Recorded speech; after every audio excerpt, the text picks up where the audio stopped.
እኔ ከነብዩ መሐመድ በኋላ የ21ኛው ክፍለ ዘመን ታላቁና የመጀመሪያው ተጽዕኖ ፈጣሪ ነኝ። የፖለቲካ ተመራማሪ ሳይንቲስት ነኝ። ሀገሪቱ ላይ ሌላ መንግስት ነን። ከመስከረም 30 በኋላ ጠቅላይ ሚኒስትሩም ሆኑ እኔ እኩል ነን በማለት ለዓመታት ሲመጻደቅ የነበረው አቶ ጃዋር መሐመድ አብዛኞቹ ደጋፊዎቹ ጃዋር እንኳንና ታስሮ ያረፈችበትም ዝንብ እሽ ብትባል ሀገር እንደ ሀገር የመቀጠሏ ነገር አሳሳቢ ነው ብለው የሚሉለት እርሱም ራሱ ቢሆን በኢትዮጵያ ምድር ማንም ኃይል ሊያስረኝ አይደለም ሊገለምጠኝ አይችልም ብሎ የሚያስበው ጃዋር ሲራጅ መሐመድ ዛሬ ግምቱም እብሪቱም ውድቅ ሆኖ እነሆ ወህኒ ከገባ ሰነባብቷል። ጃዋርም ሆነ ደጋፊዎቹ አሁንም ድረስ ጃዋር በህግ አስገዳጅነት መታሰሩን የማያምኑ አሉ። ይህን ምን ይሉት ድንቁርና እንዴት ያለ ኋላ ቀርነት እንደሆነ ለማንም ግልጽ አይደለም። የሆነው ሆኖ የጃዋር መታሰር ተዋጠላቸውም አልተዋጠላቸውም ሰውየው ግና ታስሯል። ከመታሰርም በላይ በዛ ምስኪን ሃጫሉ ግድያና ሀገራት ትራምሶ ስልጣን ለመያዝ ባሴራው ድብቅ ሴራ ላይ መሳተፉን የሚያስረዱ መረጃዎችም ሆኑ ማስረጃዎች በፍርድ ቤት ትዕዛዝ ቤቱ ሲበረበር በመገኘቱ ቀሪ ዘመኑን ከወህኒ እንዳይወጣ እንደሚያደርጉት ስለሚያውቅ ከወዲሁ ህጋዊው የፍርድ ሂደት ተቋርጦ ጉዳዩ በሽምግልና እንዲፈታ መንግስትን ይማጸን ይለማመን ይዟል። ሰላም ጤና ይስጥልኝ ክብራትና ክብራን የመንጎል ቲዩብ ተከታታዮች እንዴት አላችሁ? ሰላማችሁ ይበዛ ዘንድ እንመኛለን። መንጎል ቲዩብን ላይክ፣ ሼር፣ ሰብስክራይብ፣ ኮሜንት በማድረግ ቤተሰብ ይሁኑ። ፖለቲካዊ፣ ሃይማኖታዊ፣ ታሪካዊ እንዲሁም ደግሞ መሰል አሁናዊ ክስተቶችን እናደርሳችኋለን። እስከ ፕሮግራማችን ፍጻሜ ድረስ አብራችሁን ቆዩ።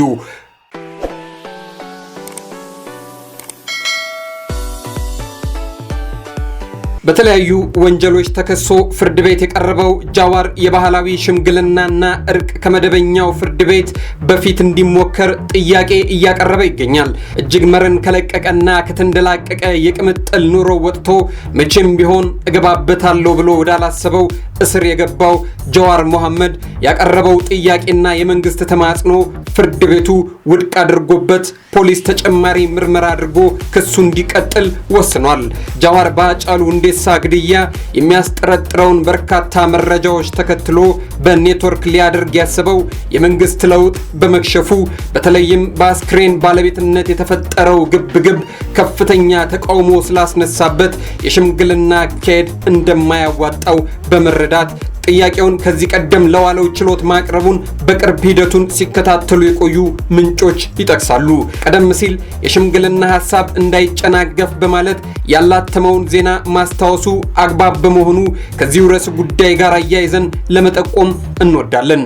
ከ3 ወር በፊት ጃዋር መሐመድ ከአቶ ድንቁ ደያስ ጋር በመምከር ከጠቅላይ ሚኒስትር አብይ አህመድ ጋር የእርቅ ስምምነት ለማድረግ በአርሲ ተወላጅ ከፍተኛ ሽማግሌዎች አማካኝነት እርቅ መጠየቁ ይታወቃል። ዶክተር አብይ በወቅቱ ሽማግሌዎቹን እንደሚያከብሩ ለሽማግሌዎቹ ተነሳሽነት ልዩ ከበሬታ እንዳላቸው በመግለጽ በቤተ መንግስት አስፈላጊውን መስተንግዶ በማከናወን ጃዋር መሐመድና ተከታዮቹ በአገሪቱ ላይ ያደረጉ ያሉትን ጉዳዮች በሙሉ ለሽማግሌዎች በማስረዳት ጃዋር ያላደረገው ነገር ያልፈነቀለው ድንጋይ የለም፣ ከዚህ በኋላ የሚቀረው የህግ ጉዳይ ነው፣ ከሰማይ በታች ማድረግ የሚችለውን ሁሉ አድርጓል በማለት ሽምግልና የመጡትን ሰዎች እውነትን አስጨብጠው ልከዋቸው ነበር። ከህወሓትና ህወሓት ከሚመራቸው ሚዲያዎች ጋር በመናበብ ከፍተኛ ቅስቀሳ ሲያካሂዱ የነበሩት የጃዋር መዋቅሮች በተደጋጋሚ በስልጣን ላይ ያለውን መንግስት ለማስወገድ ዝግጅት እንዳላቸው ሲያስታውቁ ከርመዋል።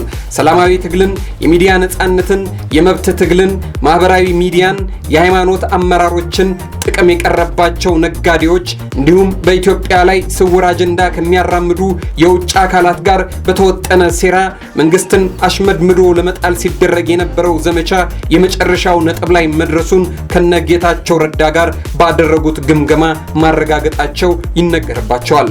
ይህንን ግምገማ ተከትሎ የማዕከላዊ መንግስት ጠልሽቷል፣ ከህዝብ ተነጥሏል፣ ከካሃዲነትና ከሀገር ሻጭነት መደብ ተመድቧል፣ በመጨረሻም ምርጫ አላካሄድም ብሏል።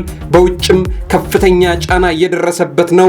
ስለዚህ ጊዜው አሁን ነው በሚል በተሰራ የሴራ ፖለቲካ የሂሳብ ቀመር አዲስ አበባ ላይ ትርምስ ለመፍጠር እቅድ መነደፉን መንግስት አስቀድሞ እንደሚያውቅ ከሰሞኑ አስታውቆ ነበር። የአርቲስት ሃጫሉን ግድያ ተከትሎ የፌዴራል ጠቅላይ አቃቤ ሕግ፣ የፌዴራል ፖሊስ ኮሚሽነርና ምክትላቸው፣ የኦሮሚያ ርዕሰ መስተዳደር እንዲሁም የአዲስ አበባ ምክትል ከንቲባና ጠቅላይ ሚኒስትር ዶክተር አብይ አህመድ ራሳቸውና አማካሪያቸው ሌንጮ ባቲ የመሳሰሉት አካላት እንዳረጋገጡት ከሆነ በአዲስ አበባ ሊያጠፉህ መጥተዋል፣ ራስን ተከላከል በሚል የአብያተ ክርስቲያናትን ደውል በማስደወል ከተማዋን በደም ለማጠብ የተደረገው ሙከራ ከሽፏል።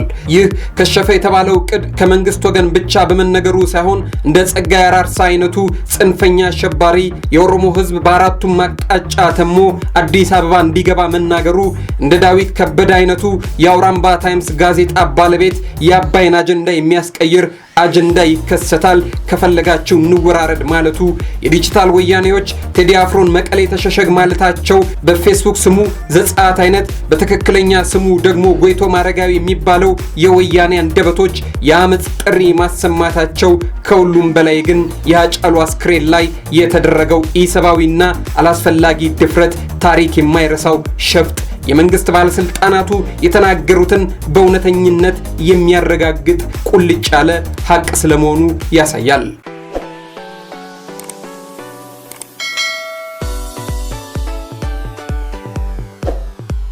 የሃጫሉ ሞቱ ሳይሆን አስክሬኑን ለመውሰድ የተደረገው ግብግብ ዋና ምክንያት በቀብር ሰበብ አዲስ አበባ ተሞ የሚገባውና ከያቅጣጫው የሚመጣውን ህዝብ አስቀድሞ ወያኔ ካስገባቸውና አዲስ አበባ ላይ ካሉ የወያኔ መዋቅሮች ጋር በማስተባበር በከተማዋ ነውጥ አስነስቶ ቤተመንግስቱንና ቁልፍ የመንግስት ቦታዎችን መቆጣጠርና የኦሮሚያ ባለስልጣናትን መግደል ዋነኛ ዕቅዱ ነበር። አስክሬን አስታኮ ታይቶ የማይታወቅ ግብግብ ውስጥ ለመግባት የታሰበው ለሃጫሉ ታስቦ ሳይሆን የሴራው ቀዳሚ ዕቅድና ዋነኛ ትሮጃን በመሆኑ ነበር።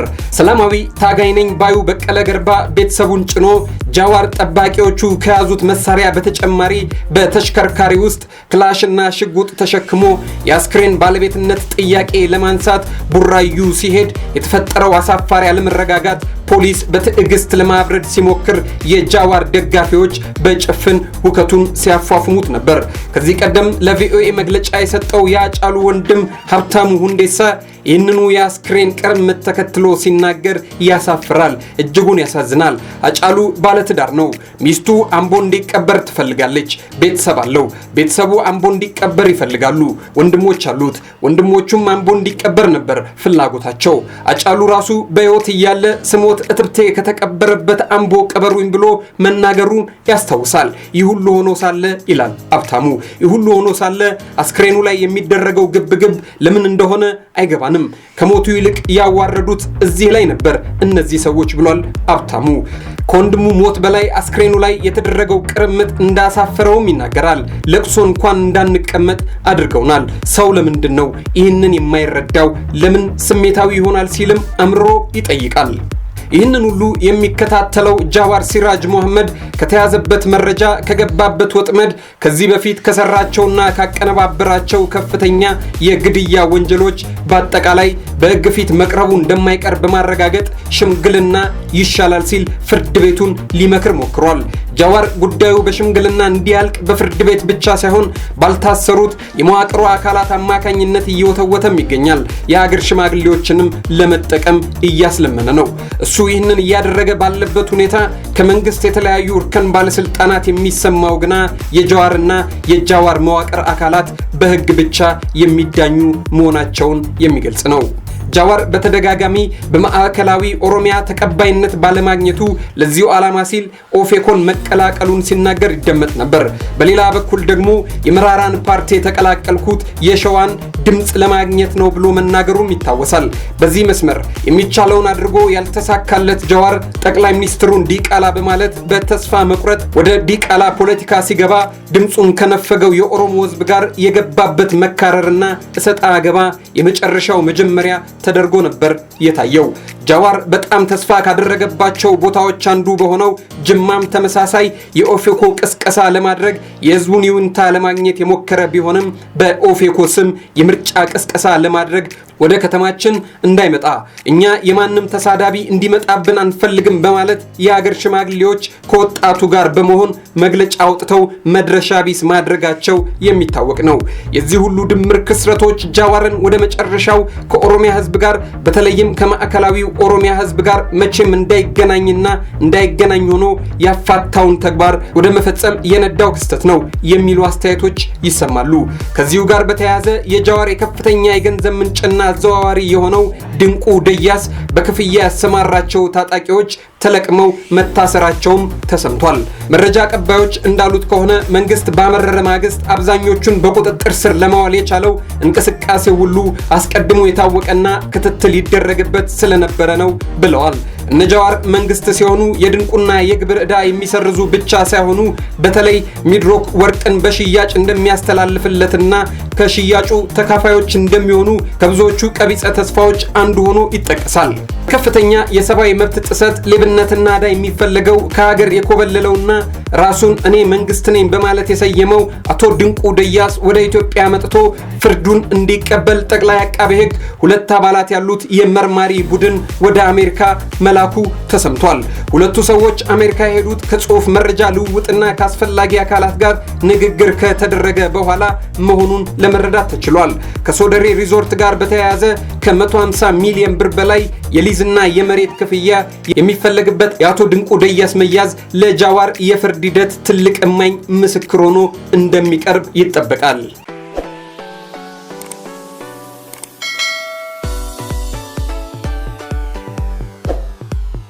ክብራትና ክብራን የመንጎል ቲዩብ ተከታታዮች አብራችሁን ስለቆያችሁ ከልብ አድርገን እናመሰግናለን። መንጎል ቲዩብን ላይክ፣ ሼር፣ ሰብስክራይብ፣ ኮሜንት በማድረግ ቤተሰብ ይሁኑን። ፖለቲካዊ፣ ኢኮኖሚያዊ፣ ማህበራዊ፣ ታሪካዊ እንዲሁም ደግሞ ሃይማኖታዊና መሰላውናዊ ክስተቶችን እናደርሳችኋለን። መንጎልን ቤተሰብ ያድርጉ፣ ሰብስክራይብ ያድርጉን።